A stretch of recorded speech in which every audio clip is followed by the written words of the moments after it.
The Mikmar Pelhams. Mikmar offers a wide variety of Pelham choices. A Pelham bit combines the functions of a snaffle and a curb. The top rein acts as a snaffle with more direct action, encouraging lateral flexion and lifting the horse's frame.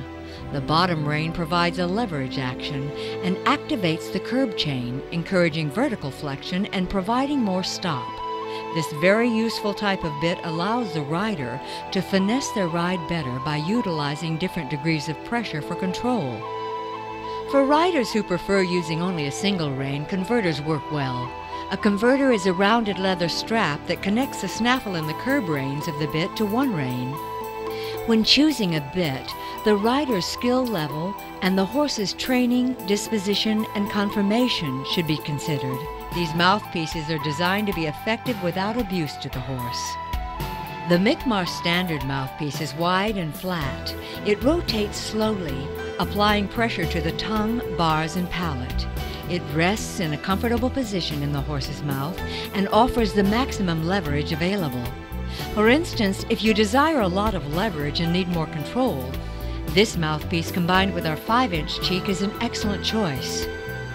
Yeah, I don't see a lot of horses fighting with the mouthpiece because they're not really afraid of it. So it's they usually fight when they start getting afraid of a bridle.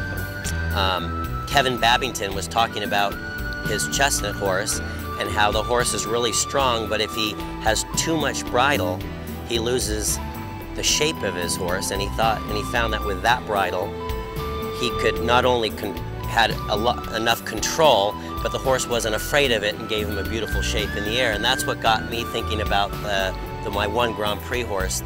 The one that was in the Hackamore, he gets worried of other bridles, and you can't put a lot of bridle on him, and yet he's very strong. So that's when I ran and put that Mikmar Pelham on, and I got the same thing. I got beautiful shape out of his jump, and I thought he wasn't afraid of the mouthpiece. I felt that you had a lot of control, but whereas you could just give back and be really soft, and you could, you know, when you need to use it, you really can use it, but when you're not using it, you can be very, very soft with it.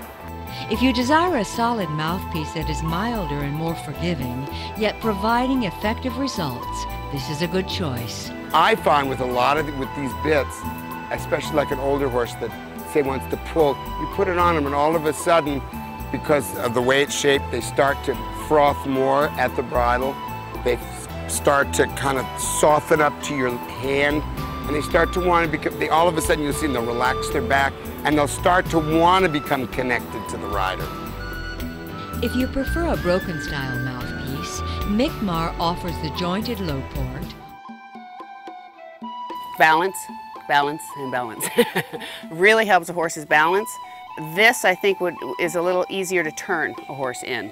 Rides like a broken snaffle, but with a curb chain. And I love the flat piece in their mouth, the Mikmar. To me, when I rode in it the first day, it's a lot more pliable in their mouth than the Pelham, than the straight Pelham. And the straight Pelham works great on a lot of horses, but this horse in particular is downhill naturally, and he wants to root a little bit, so I thought the straight Pelham would be great. Then I put him in the double jointed one, and it's just beautiful. He still likes to root a little bit, but he's only 6, and it just really helps their balance also. He loves to chew on it, and I like that.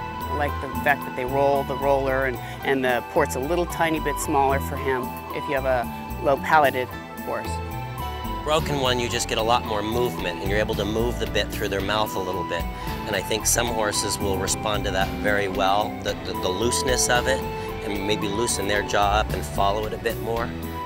But I've also, I found that back and forth from the broken one to the straight one, that some horses you just got to try them both, because some horses are really soft and give you a lot of loose jaw in the straight one as well.